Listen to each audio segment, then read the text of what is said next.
ഏകദേശം 1500 വർഷം പഴക്കമുള്ള തിരുവനന്തപുരം ജില്ലയിലെ പുളിമാത്തൂർ മഹാദേവ ക്ഷേത്രമാണ് ഇത്.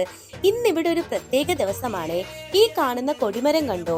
വിഷുദിനത്തില് കൊടിമരം ക്ഷേത്രത്തിൽ എത്തിക്കുന്ന ചടങ്ങാണ് ഇവിടെ നടക്കുന്നത്. ഞങ്ങൾ ആദ്യമായിട്ടാണ് കൊടിമരം ക്ഷേത്രത്തിൽ എത്തിക്കുന്നതും അതിന്റെ ആഘോഷങ്ങളും ഒക്കെ കാണുന്നത്.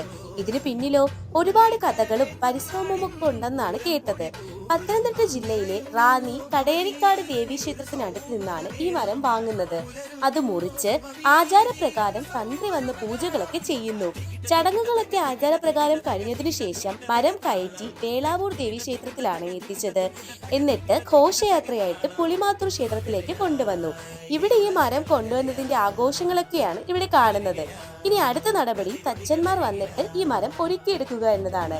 പിന്നീട് ഈ മരം എണ്ണത്തോണിയിൽ ഇടുന്നതും അവസാനം കൊടിമരം നാട്ടുന്ന കാഴ്ചകളൊക്കെ ഇനി അടുത്ത് വരുന്ന വീഡിയോസിലൂടെ കാണാമേ.